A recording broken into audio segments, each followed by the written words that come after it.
was spinning when I got off the phone.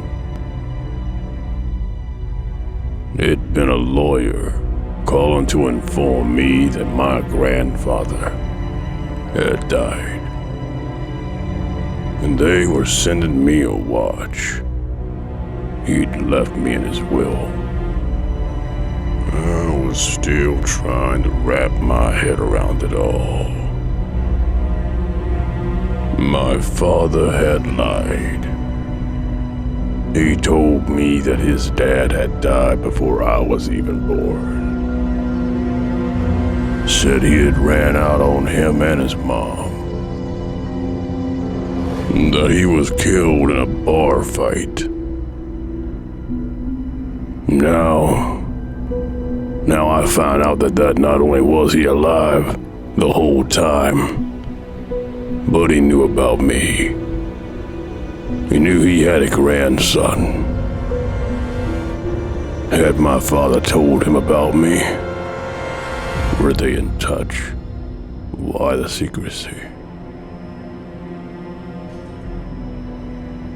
I had so many questions. But of course, my father couldn't answer them. 20 years and countless hours of therapy later, and I still see his lifeless face every night. I was only 10 when I came home from football practice to find my parents' mangled bodies. Their murders were never solved. My dad's mom passed several years ago too,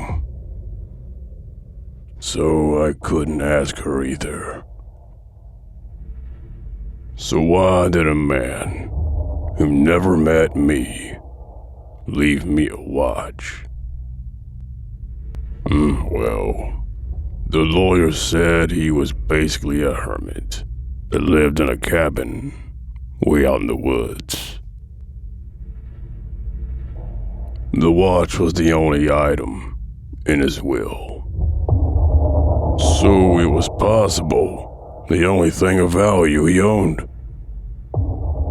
I figured maybe it was his way of apologizing for having been absent my entire life. In any case, several days later, a package arrived at my doorstep containing a gold watch. For having been on the wrists of a hermit for years, it was in surprisingly pristine condition, like it had never been taken out of the box. I slid it on my wrist to see how it looked on me. As soon as I shut the clasp, searing pain shot through my arm. The watch clamped down so hard that I dropped to my knees, trying to pry it off.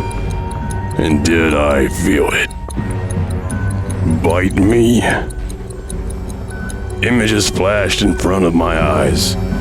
I saw my grandmother and father, but much younger. I was seeing through my grandfather's eyes, and I knew his thoughts too.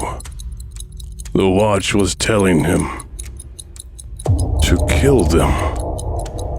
That's why he fled into the woods. He didn't want to hurt anyone. After spending years out there, he thought he'd finally mastered it and came to town to meet his grandson. The very day my parents died, it wouldn't let him turn himself in. It wouldn't let him kill himself or cut his wrist off. he could do was flee back into the woods and stay away from everyone. Forever. But he got old and frail. What little control he had over it faded. It forced him to write the will before it sapped the last of his life. And now, I hear it, speaking to me. It knows my wife is napping in our bedroom. And it wants blood.